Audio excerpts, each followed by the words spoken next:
Hi everybody, welcome to my channel, Living in the Red Dot. This is May from Singapore. Today, I have for you a flanker of Lancome's La Nuit Tresor EDP.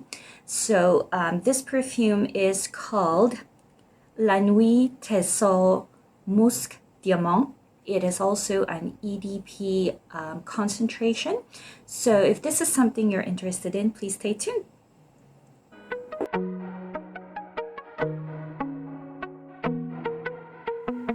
Hi everyone.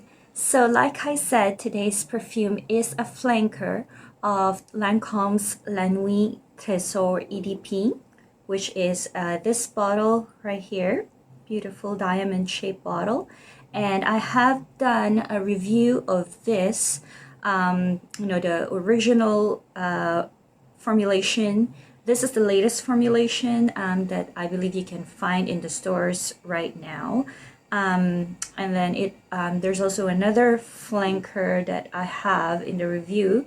This is the La Nuit Tresor A la Folie. This one. So this is more of a kind of like a red wine sweet type of perfume. So these perfumes, I love them. As I mentioned in my review before, they are both very, very sweet perfumes and quite long lasting. If you are a gourmand lover, definitely this fruity sweet perfumes are must have in your collection, I believe. I think in Singapore, they have discontinued selling this perfume.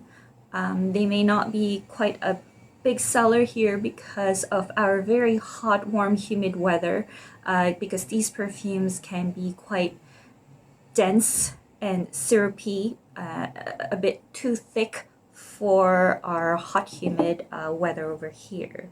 But I'm a gourmand lover, so I love them and I will be definitely keeping them in my collection.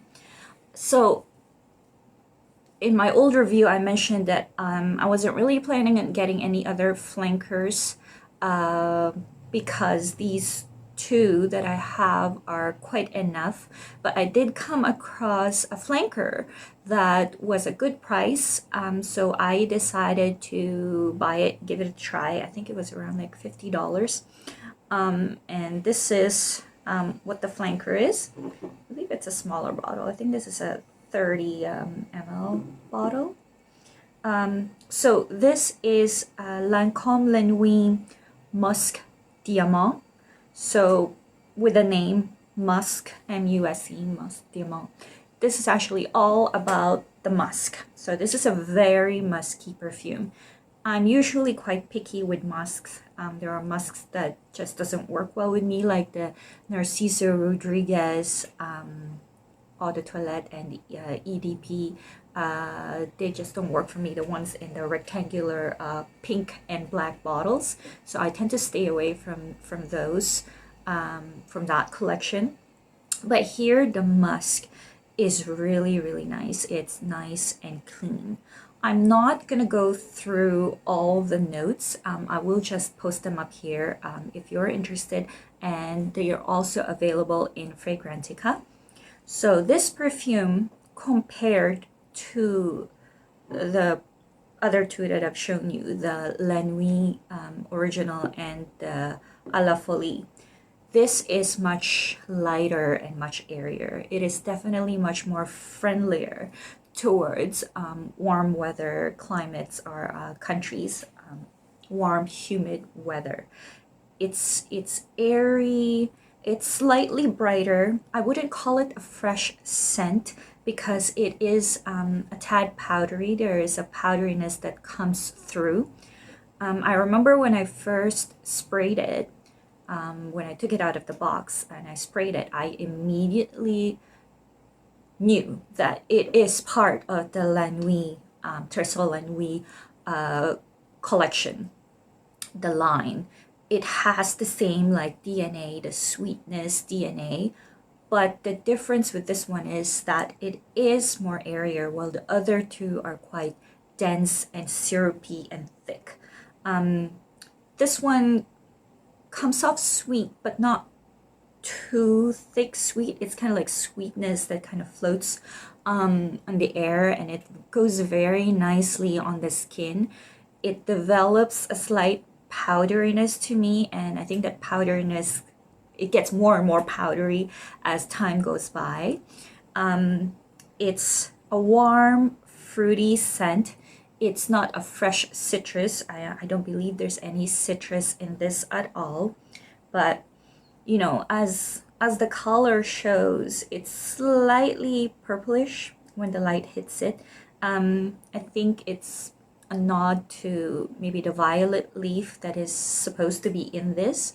The violet kind of reminds me a bit of the violets in Guerlain en Silence, EDP and EDT. It's that sweet, kind of sugary type of sweetness, not syrupy. So there is raspberry in this, but if you're not a fan of raspberry, I wouldn't worry about it because I am not a fan of raspberry. I believe it's the original, this one, that is quite heavy on lychee. And the raspberry didn't bother me in the beginning, but as the perfume kept developing and going into the dry down, the raspberry became sharper and sharper. You know, it just became more pronounced that I didn't enjoy that part of the dry down. This one I can hardly smell the raspberry.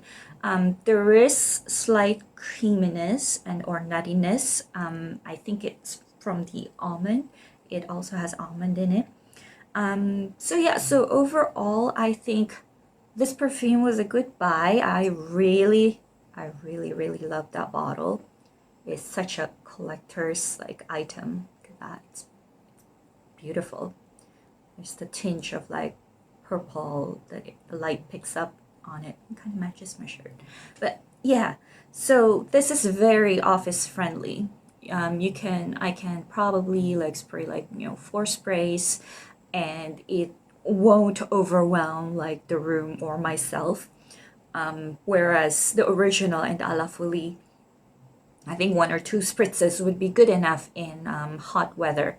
So this one in office, or if you work at a hospital or places where strong perfumes are not encouraged, then this might be a good one to add to your collection. I generally use this, I have used this lately on hot days when I feel like having a gourmand scent, but most gourmands tend to have the quality of being too overwhelming in hot weather, but this one just hits the spot. It's sweet, it's fruity, but not overwhelming. Lasts about, not as long as the original, maybe about like 3 hours, then it becomes closer to the skin. Not much projection or sillage, but yeah, it's very okay to respray after about 4 hours. If you like to feel and smell that sweetness again. Otherwise, it stays on the skin like skin scent, maybe up to like 5 hours. So that's it. This is my review for Lancome La Nuit Tresor Musc Diamante EDP. And if you like this review, please press like, share, and subscribe. Thank you so much for watching. Bye.